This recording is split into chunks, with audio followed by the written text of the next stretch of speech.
یا فرمانے لگے کو بزرگ تھے ساتھ حکمت بھی کرتے تھے. مریض آتے تھے ان کے پاس. وہ کو مریض آئی نوجوان لڑکی تھی. جب انہوں نے نبض پکڑی نا تو شیطان تھوڑا سا غلبہ کر گیا اور نبض پکڑتے ہوئے اندر تھوڑا سا غلط خیال آیا, لیکن ساتھ ہی رحمت ہو گئی. ہوئے دھیان کر ہوئے اللہ ویکھدا بھی. نبض چھوڑ دی, نبض چھوڑ دی, بس خیال ہی گزرا. پہلا شیطان کی طرف سے آیا, دوسری اوپر سے مہربانی ہو دھیان کر. علم یا علم بھی ان اللہ یرا, کیا تو نے نہ جانا کہ خدا دیکھ رہا. پتر کی کر دے ہو, ماں باپ آتے ہیں تو چینل بدل دیتے ہو اور ایک دفعہ کہتے ہو حضور حاضر و ناظر ہیں. وہ خیال نہیں آتا کہ حضور بیٹھے بھی دیکھ رہے ہیں کہ میں نیٹ پہ کیا دیکھ رہا ہوں. کیوں بھول جاتے ہو ہمارا اللہ بھی دیکھ رہا ہے کہ میں نیٹ پہ کیا دیکھ رہا ہوں. خیال گزرا, ساتھ ہی خیال علم یا علم بھی ان اللہ یرا ربنا انک تعلم ما نخفی وما نعلن وما یخفی علی اللہ من شیء فی الارض ولا فی السماء. کوئی چیز ہاں زمین کے اوپر ہے ہاں نیچے ہے, کوئی چیز بھی اللہ سے نہیں چھپی. خیال آیا چھوڑ دی. لیکن جیسے میں نے کہا نا حضرت دین ہے ضرور گھوم کر آئے گا. تب گھروں میں ٹینکیاں شینکیاں نہیں ہوتی. تب جو ماشکی جس کو ہم ذاتی زبان میں کہتے ہیں وہی گھروں میں پانی دینے آتے تھے. گھر ان کی بیوی تھی, وہ پانی دینے کے لیے آیا. ماشکی پانی بھر کے نا جب وہ جانے لگا نا تو اس نے ہاتھ پکڑ دیا ان کی بیوی کا. انہوں نے اتنے پھڑیا, ادھر ماشکی نے کار پھڑ لیا. وہ بیوی آگے سے ہاتھ چھڑا کر کہتی ہے وہ پتر کی ہو گئے. اس کو بھی خیال آیا, وہ روتا ہوا بھاگ گیا. اتنے وہ بھی بہ کے چنگا روئے دے, اکھاں لال کیتیاں. گھر مائی بھی بڑا روئی. ساری زندگی لنگ گئی ہے, بڈھے ویلے کی ہویا انہیں کی ہاتھ پھڑ لیا. وہ بھی بڑا روئی ہے. حکیم ہوری گھر آئے تے حکیم صاحب دی اکھاں سجی دی. ویکھیا تے گھر والی دی اکھاں سجی دی. انہیں پوچھا بھلی لوکے کی ہویا کیوں روئی. انہوں نے کہا پہلے تسی دسو تسی کیوں روئے. انہوں نے کہا بس اج ایک دھی آئی سی مینوں دکھان لئی, اودی نبض پھڑی تے شیطان نے اندر گندگی پائی. لیکن نال ہی یاد آیا اللہ ویکھدا پیا میں چھڑ چھڑیا. کہہ لیں بس ادھر تسی ادھر پھڑی اودی پھڑی ادھر گھر ماشکی نے میری پھڑ. دھیان کریو پتر دھیان کریو. اج کسی دیاں تیاں نے کل نوں ساڈیاں تیاں نے بھی جوان نے.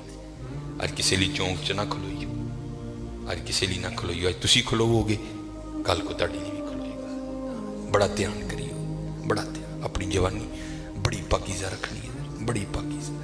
اور زنا سے بچنا. یہ آگے علامہ صاحب اور میں تقریباً 1.5-2 گھنٹہ بیٹھ کر یہی روتے رہے حضرت کہ سانو اینجدہ پھسایا ہے کہ اج زنا آسان اور نکاح انتہائی مشکل کر چھڑے. نکاح انتہائی مشکل کر چھڑے, انتہائی مشکل کر چھڑے. لیکن بچنا ہے پتر, بچنا. زنا ایک ایسا گندا گناہ ہے. میں نے حدیث مبارکہ پڑھی کہ اگر کسی سے یہ گناہ سرزد ہو گیا نا, اس نے معافی مانگی اللہ نے اسے معاف کر دیا, لیکن پتہ پھر بھی اس کو سزا کیا ملے گی کہ جنت میں اللہ جل شانہ زانی سے کہیں گے کبھی تو میرے سامنے نہ آنا. زانی کو ہمیشہ کے لیے دیدار الہی سے محروم کر دیا جائے.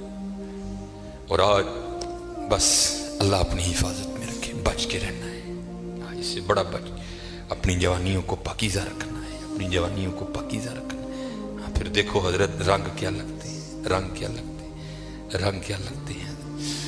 یہ سکندر 21 سال کی عمر اور 5 براعظم فتح. زندگی نے ساتھ نہیں دیا, سانپ نے اس کو ڈس لیا تھا. اور ارسطو نے سکندر کا ٹریٹمنٹ کیا. جب ارسطو نے دیکھا نا کہ سکندر کا وجود اب نیلا پڑ رہا ہے تو وہ سمجھ گیا کہ زہر اب پورے وجود میں سرایت کر چکا ہے. تو اس نے وہاں سکندر کو کہا سکندر تو بچے گا نہیں ہے, صرف چند گھڑیوں کا تو مہمان ہے. تو وہاں تاریخ لکھتی ہے کہ سکندر نے اپنے وزیر کو بلایا اور بلا کر کے, عیسائی مذہب تھا سکندر کا, وہ کہنے لگا کہ جب مجھے کفن دو گے نا تو ڈائریکٹ مجھے دفنانے کی نہ لے کر جانا, بلکہ اس طرح کرنا کہ دائیں بائیں سے میرا کفن پھاڑ کے نا میرے ہاتھ کفن سے باہر رکھنا. اور کرنا کیا, مجھے پورے شہر یونان کے چکر لگوانا. تو وزیر پوچھتا ہے سکندر وہ کیا, اس میں کیا راز ہے. تو کہتا ہے میں جاتے ہوئے ان لوگوں کو سبق دینا چاہتا ہوں, وہ اس دنیا سے جی نہ لگانا. دیکھو آج 15 لاکھ مربع میل فتح کرنے والا سکندر اس دنیا سے خالی جا رہا ہے. وہ چلیو, وہ کچھ نہیں لے کر گیا, ہم کیا لے کر جائیں گے. اور پھر یہاں کسی نے بڑا خوبصورت لکھا تھا، یہ وہ باغ ہے جس کے ہزاروں مالی تھے۔ دھیان رکھنا حضرت، یہ ہمیں بڑا وہم پڑ گیا ہے، مالک ہم نہیں ہیں حضرت، یہ علماء بیٹھے ہیں۔ اس نے قرآن کریم میں کب کہہ دیا کہ تم مالک ہو؟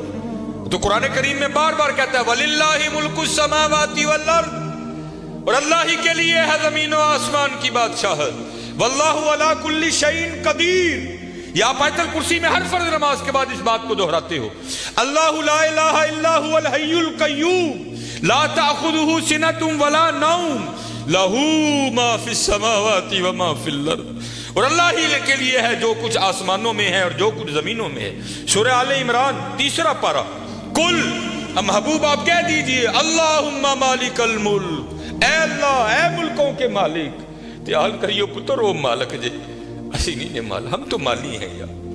اور میں اکثر اپنی مثال دیا کرتا ہوں، جب میں تھوڑا بڑا ہوا نا تو میں نے کیا دیکھا، میرے گھر کے باہر جو پلیٹ لگی تھی نا اس پر لکھا تھا چودھری علم دین، پھر وہ پلیٹ بدل گئی حضرت، دادا ابو کا انتقال ہو گیا، پھر نئی پلیٹ کیا لگی، حاجی محمد بوٹا۔ پتہ نہیں حضرت یہ پلیٹ کب تک رہتی، جگہ وہاں رہی حضرت، لیکن کیا ہوا حضرت، مالیوں کے نام بدلتے رہے حضرت۔ اسی مالی ہیں حضرت، اسی مالک نہیں حضرت، مالک وہی ہے۔ اور میں یہاں ایک روایت بھی اکثر سناتا ہوں کہ آپ کہو گے مولوی صاحب ایویں ساڈے کول ساڈیاں زمیناں کھون لگے ہو، ان کو قرآن و حدیث سے بھی تو دلیل دینا۔ حضرت موسیٰ علیہ السلام کا دور مبارک تھا اور زمین کا ایک ٹکڑا تھا، 2 بندے لڑ پڑے آپس میں، ایک مالک تھا، ایک کا دل بے ایمان ہو گیا۔ اس سے پہلے کہ دونوں دستے گرے باں ہوتے، خون بہتا، کسی کی جان جاتی، وہ 4 وڈے وڈیرے وچ رلے، انہوں نے بہ کے کیا گل سنو، اللہ کے نبی حضرت موسیٰ علیہ السلام موجود ہیں، یوں ایک دوسرے کا گرے باں پکڑتے ہو، چلو چل کے ان سے فیصلہ کرواتے ہیں۔ سارے لوگ حضرت موسیٰ علیہ السلام کے پاس حاضر ہوئے، عرض کی حضور زمین کا ٹکڑا ہے، یہ دعویٰ کرتا ہے زید کہ میرا ہے، بکر کہتا ہے میرا ہے، آپ اللہ کے نبی ہیں، آپ فیصلہ فرمائیں کس کا ہے۔ کچھ ایسے ہوتے ہیں نا جن کو ادب اداب کی آگاہی نہیں ہوتی کوئی بھی، وہاں بھی ایک ایسا بیٹھا تھا۔ حضرت موسیٰ علیہ السلام سے عرض کرتا ہے حضرت اینج کرو، کلا کلا کر کے نا ان سیڑ تے لے جاؤ، دونوں کی بات سنو، حقیقت حال آپ پر واضح ہو جائے گی۔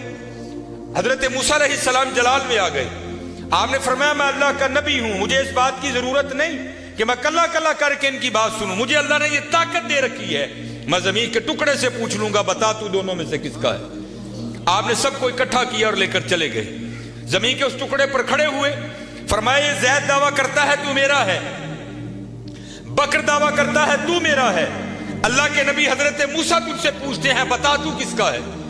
تو تفسیر میں لکھا ہے کہ وہ زمین کا ٹکڑا بول اٹھا، پہلے حضرت موسیٰ علیہ السلام کو سلام عرض کی، اور سلام عرض کر کے عرض کرتا ہے حضرت یہ دونوں جھوٹے ہیں، نہ میں اس کا ہوں نہ میں اس کا ہوں، ان کو تیاری کریں، یہ دونوں میرے ہیں۔ ہسی حضرت کیڑے وہم چھپے دیں تے حقیقت کیا ہے، یہ وہ باغ ہے جس کے ہزاروں مالی تھے، سکندر جب اس دنیا سے گیا دونوں ہاتھ خالی تھے۔ ہاں حضرت دھیان کریو، خالی آئے ہیں اور خالی ہی یہاں سے جائیں گے۔ ہاں جائے گا کیا، اچھے اور برے اعمال ساتھ جائیں گے حضرت۔ ہن تہاڈی مرضی ہے حضرت، جدا مرضی ٹیر لا لو حضرت، لیکن حضرت جی چنگائی ٹیر لائیو، مندہ نہ لائیو۔ یہ سیالکوٹ جاؤ تو آپ نے حکیم عبدالحی رحمۃ اللہ تعالیٰ علیہ کا ڈیرہ دیکھ رکھا ہے، یہ سٹی سینٹر کے تھوڑا سا آگے ہے، کتنی موقع کی جگہ ہے حضرت۔ ہم نے تو خیر نہیں دیکھا، لیکن میں نے وہ انجینئر دیکھے ہیں جنہوں نے حکیم صاحب سے کہا نا، انجینئر تھا، حکیم صاحب کا مرید ہوا تو اپنے پیر سے پیار تھا نا، تو عرض کرتے ہیں کہ حکیم خادم علی رحمۃ اللہ تعالیٰ علیہ کہنے لگا کہ حکیم صاحب بڑی موقع دی جگہ ہے، سڑک دے اوتے تسی جے کتے روڈ تے بھی جا کے بہو گے نا تے دنیا نے اوتھے بھی آ جانا ہے، مینوں اجازت دو ہاں میں نقشہ بناواں تے اتھے سوہنا پلازا بنائیے۔ تو حکیم صاحب فرمان لگے او بابا جی رہن دیو، کہنے لگا نہیں جناب پلازا بنانے، آپ فرمان لگے یار اسی بڑا لینا ہی، لیکن ایک گل سنی سی تاں نہیں بنایا۔ وہ کہتا ہے حضرت مشورہ کریں نا، شاید بات کی حقیقت کچھ اور ہو، کیا بات سنی ہے، کیوں نہیں آپ نے بنایا؟ آپ فرمان لگے یار ہی سنے آئے نال نہیں لے کے جان دیں دے، اسی تاں نہیں بنایا۔ کیسے لوگ تھے یار، کتنا تقویٰ تھا ان لوگوں میں، اس جانب توجہ ہی نہیں کی حضرت، توجہ کی تو صرف اللہ کی طرف کی حضرت، توجہ کی تو صرف حضور کی غلامی کی جانب کی حضرت، اس جانب آئے ہی نہیں۔ اور حضرت جو اس کی جانب جائے گا نا، دنیا تو آٹومیٹک اس کے پیچھے آئے گی۔ مولانا روم رحمۃ اللہ تعالیٰ نے بڑی خوبصورت مثال لکھی،